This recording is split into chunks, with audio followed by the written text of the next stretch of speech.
Olá, meu querido irmão e irmã em Cristo Jesus, esse é o canal Fé que Pensa, eu sou o pastor Eduardo Miranda e neste vídeo nós vamos falar sobre o diabo, o chinfurim, o tinhoso, o capiroto. Eu recebo diariamente muitas perguntas a respeito deste assunto e muitas sugestões também para que eu grave um vídeo falando sobre o diabo, então decidi por bem, ouvindo aí as vozes do além, a gravar esse vídeo falando sobre o que a Bíblia diz a respeito do diabo. Tá preparado? Então já deixa o seu like, se inscreve no canal e vamos para o vídeo.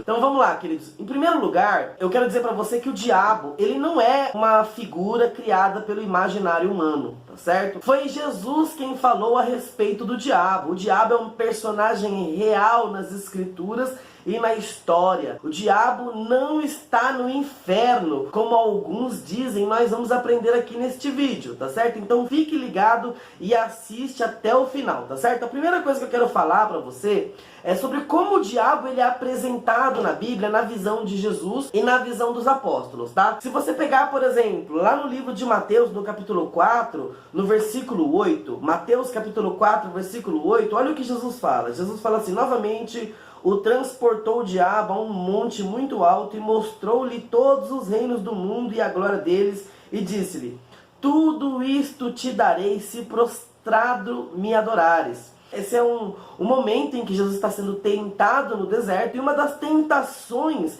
de Satanás sobre Jesus, ele transporta Jesus para um alto monte e mostra para Jesus todos os reinos da terra e diz: olha, tudo isso eu te darei se prostrado me adorares. Então parece que o diabo aí nesse texto tem autoridade sobre todos os reinos da terra. Será que isso se confirma em outras passagens bíblicas? Abre lá, por exemplo, o livro de João, no capítulo 14, no versículo 30. João 14:30 diz assim, Jesus falando, tá? Já não falarei muito convosco, porque se aproxima o príncipe deste mundo e ele nada tem em mim. Então se aproxima o príncipe deste mundo. Nesse momento agora, Jesus se refere a Satanás como príncipe deste mundo, príncipe de principal. Tá? Vamos ver o que diz o apóstolo Paulo a respeito de Satanás. Lá no capítulo 2 da sua segunda epístola aos Coríntios, no versículo 3 e no versículo 4, ele fala assim: mas se o nosso evangelho está encoberto, para os que se perdem está encoberto,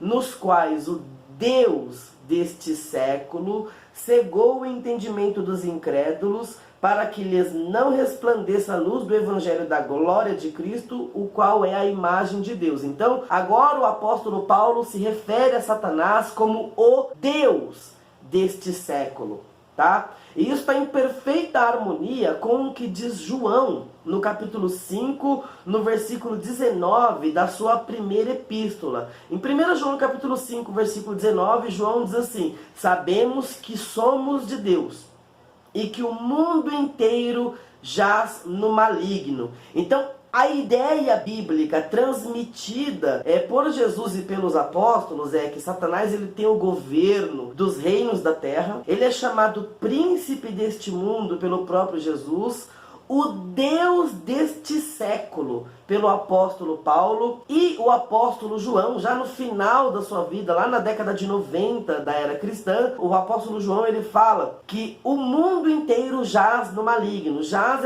é o verbo jazer, né? Então é como se o mundo inteiro estivesse aprisionado por Satanás. Então nós estamos falando de um personagem que ele é poderosíssimo e que ele detém a vida, né? Ou que ele detém a sociedade em prisão. Ele detém os governos, os reinos da terra em suas mãos. Tanto é que ele é chamado como o Deus deste século. A palavra século no grego é cosmos, né? Pode ser traduzido também como mundo. Então, Satanás é o Deus deste mundo. Nós sabemos que o Deus deste mundo, o Deus criador soberano, é o nosso Deus. É o Deus todo-poderoso. Mas, quando a Bíblia se refere a Satanás como Deus deste mundo, revela aí a influência e o poder que Satanás exerce exerce sobre essa geração, sobre o sistema, sobre os reinos da terra, sobre a sociedade. Então nós estamos falando de alguém que é muito influente, é poderoso e está presente em todas as áreas da atuação humana, de tal forma que o mundo inteiro jaz nele. Ele tem o domínio de todo mundo, tá certo? Qual é o objetivo do diabo, então?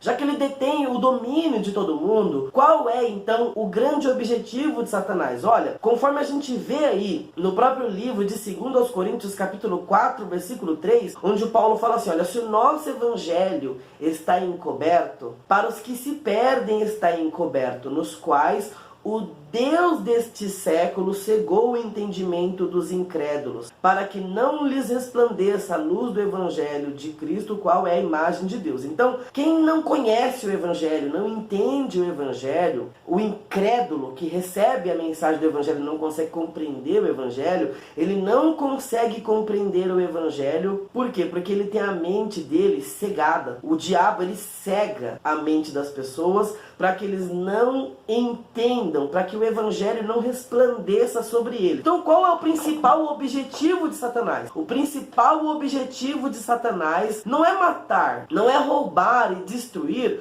conforme muitos pregadores falam, né? Na verdade, quem mata, rouba e destrói, conforme diz João 10:10, é o mercenário, é o falso pastor, tá? A gente pode dizer, sim, que o Satanás veio para matar, roubar e destruir, não seria nenhum absurdo? Sim, não seria nenhum absurdo, mas como é que o diabo faz? Como é que ele mata, rouba e destrói? O grande objetivo de Satanás é manter você distante do Evangelho. O grande objetivo de Satanás é manter as pessoas afastadas do Evangelho do Senhor Jesus. Então aquele que é cristão, o objetivo dele é macular a noção, a percepção do Evangelho que a pessoa tem. Então ele vai distorcer a mensagem do Evangelho, conforme diz 1 Timóteo capítulo 4, versículos 1 e 2, onde o apóstolo, ele diz que o Espírito expressamente afirma que nos últimos dias alguns apostatarão da fé por darem ouvidos a ensinos de demônios, né? A doutrinas de demônios, espíritos enganadores que cauterizam aí a mente dos homens para que eles profiram mentiras. Então, para quem é cristão, o objetivo do diabo é apostatar você do Evangelho, com a falsa mensagem do Evangelho. Talvez um Evangelho com uma roupagem mais light, um Evangelho com uma roupagem mais coaching, de uma teologia da prosperidade, um Evangelho que massageie o seu ego, tá? Note bem, todo Evangelho que não demande renúncia, que não demande de você uma entrega 100%, conforme diz a Bíblia em Mateus capítulo 16, versículo 24, conforme diz Mateus capítulo 10, versículo 38, conforme diz Lucas capítulo 14, versículo 33, qualquer evangelho que massageie seu ego e que não ensine o caminho da renúncia, o caminho da entrega, o caminho da morte para o eu, é um evangelho fraudulento. Qualquer mensagem evangélica que diz que você é o centro do coração de Deus, você é o ponto fraco de Deus, qualquer mensagem evangélica que seja antropocêntrica, que te coloque no centro, ele é um evangelho que nasceu, escute bem, que nasceu no coração de Satanás, porque esse evangelho vai afastar você de Cristo, vai colocar você no centro das atenções, mas a Bíblia diz que Deus é o centro, que Jesus é o centro, o evangelho é cristocêntrico. Então, qual é o grande objetivo de Satanás? Para você que é cristão, é distorcer a mensagem do evangelho. E para o ímpio é mantê-los longe do evangelho de Jesus Cristo, tá? Então por isso que os escândalos evangélicos, eles se multiplicam de maneira assim muito assustadora, de maneira muito tenaz, né? Muito fácil quando acontece um escândalo evangélico, você vê as mídias focando nisso e o negócio se espalha como chama carregada pelo vento, tá? Porque isso é impulsionado por Satanás. Satanás tem um grande objetivo de macular a igreja, de macular o evangelho para aqueles que estão de fora, de modo a manter afastado aquele que não crê no evangelho, longe do evangelho, porque o evangelho de Jesus é o único meio de libertação para o homem caído. Jesus fala no livro de João, no capítulo 8, no versículo 32, e conhecereis a verdade, e a verdade vos libertará. Então só a verdade pode libertar o homem. E o próprio Jesus afirma então sobre a verdade. No capítulo 17, no versículo 17 de João, ele fala na oração sacerdotal: Pai, santifica-os na tua verdade, a tua palavra é a verdade. Então não tem como eu ser santificado pela verdade distante do Evangelho. Não tem como eu ser salvo a não ser pelo Evangelho. Conforme diz Romanos 1,17, o Evangelho é o poder de Deus para a salvação de todo aquele que crê. Outra vez a Bíblia nos diz em Romanos capítulo 10, versículo 17, que a fé vem por ouvir e o ouvir pela palavra. Jesus fala em João capítulo 17, no versículo 20, Pai, eu estou orando não somente por estes, mas também por todos quantos hão de crer em mim por meio da sua palavra. Então não há meios de salvação fora do Evangelho de Jesus. Então o diabo ele vai usar de todas as artimanhas e todos os artifícios possíveis que ele tiver ao seu dispor para fazer com que você seja afastado do Evangelho, tá? Então, como atua o diabo? Olha, a Bíblia nos dá um relato interessante lá no capítulo 6 de Efésios, capítulo 6 da Epístola do Paulo aos Efésios, no versículo 10, o Paulo fala assim: no demais, irmãos meus, fortalecei-vos no Senhor e na força do seu poder. Revesti-vos de toda a armadura de Deus, para que possais estar firmes contra as astutas ciladas do diabo. Então olha que interessante, o Paulo fala para a gente tomar a armadura de Deus e ficar firme no poder de Deus, para que nós possamos estar firmes contra as astutas ciladas do diabo. Então olha, astúcia pressupõe inteligência, inteligência maliciosa, perspicácia. Armadilha também pressupõe, né? Cilada é armadilha, é uma arapuca. Então aí, esse texto está denotando a inteligência de Satanás. Satanás, ele arma a armadilha, ele cria armadilhas para derrubar os cristãos. Ele cria armadilhas não só para derrubar os cristãos, mas ele cria armadilhas para aprisionar os homens. A armadilha pressupõe inteligência, então fica atento, porque o diabo ele tem o objetivo de destruir você, e ele não dorme.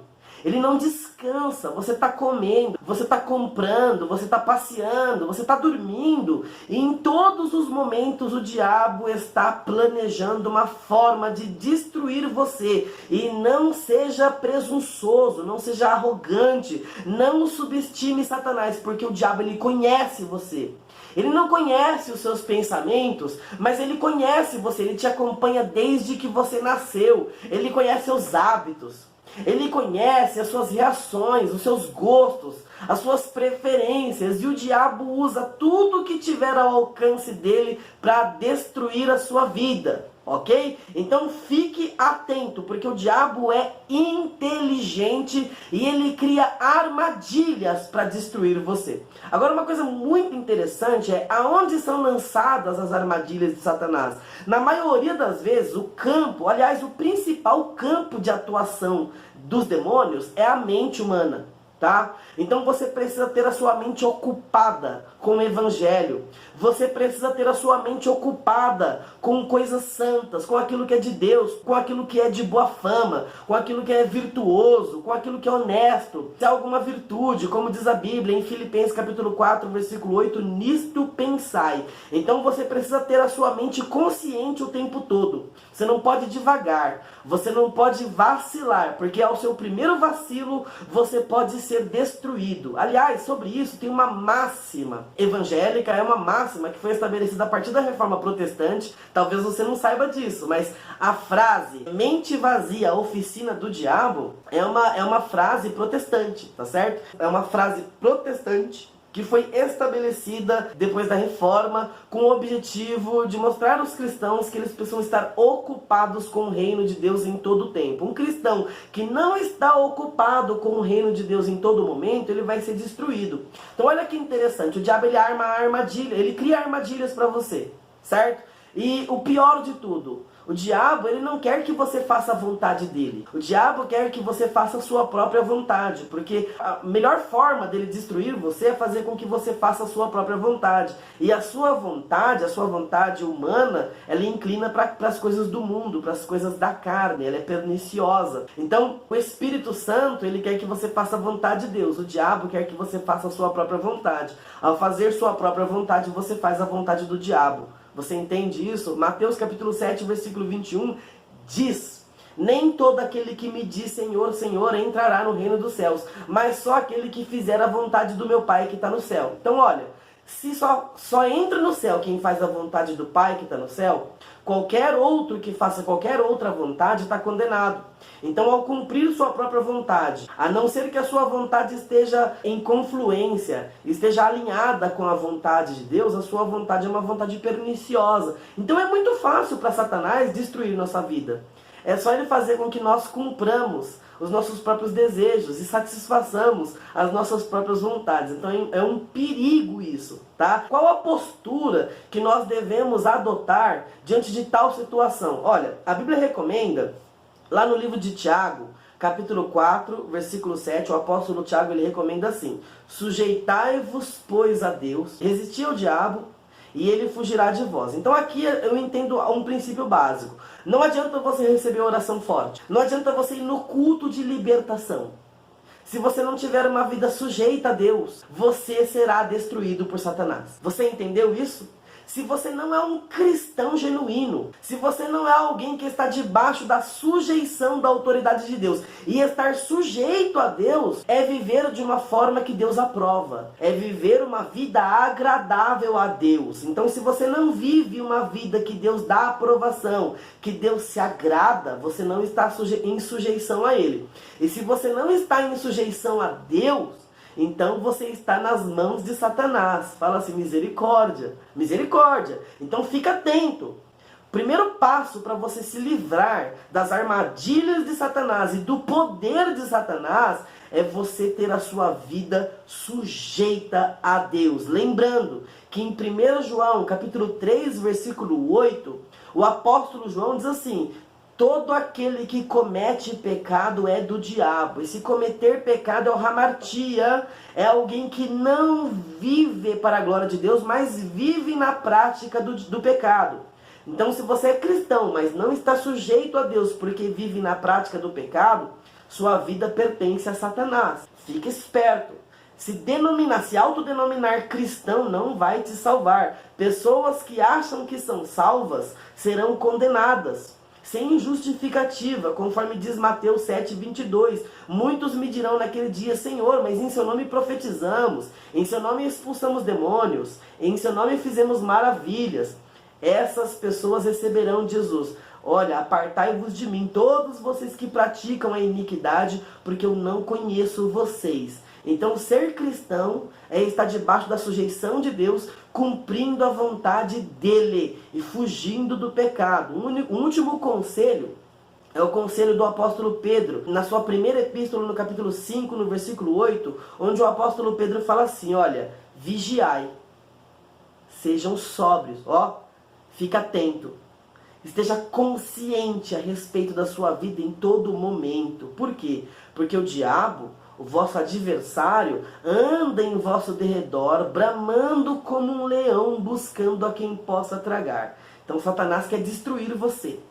A única forma de se livrar dele é através da sujeição a Deus e uma mente sóbria, equilibrada. Fique atento. Se você observar na sua vida algum hábito, alguma prática, algum gosto, alguma preferência, um filme, um livro, uma atitude que você tem, que Deus reprova, abandone isso. Seja sóbrio, seja atento, porque senão você vai ser destruído por Satanás. Qual é o objetivo de Satanás? Nunca se esqueça, Satanás quer colocar uma barreira entre você e Deus. Satanás quer colocar você o mais distante possível de Jesus. Então tome cuidado com a preguiça, viu? Tome cuidado com a preguiça, com a falta de vontade e disposição de ir para a igreja, com a falta de vontade e disposição para exercícios espirituais, como ler a Bíblia, como orar e como jejuar. Talvez você esteja sob forte influência de Satanás e nem saiba. Você tem orado? Você tem lido a Bíblia? Você tem jejuado? Não. Você tem congregado?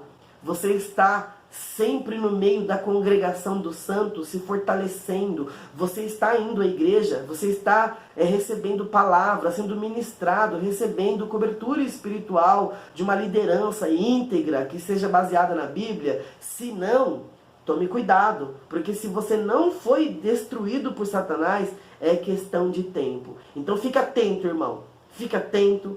Mergulhe nas coisas de Deus e esteja sempre sóbrio, porque Satanás, ele não brinca de ser Satanás. Não brinque de ser crente, tá certo? Então eu deixo esse vídeo para você, esse alerta, esse conselho, para que você se liberte das amarras de Satanás, em nome de Jesus. Gostou do vídeo? Não esquece, deixa o seu like, se inscreva no canal, ativa o sininho de notificação para você receber sempre aí as novidades do canal Fé que Pensa e compartilha com seus amigos se você achou o conteúdo desse canal relevante, tá certo? Deus abençoe e até o próximo vídeo.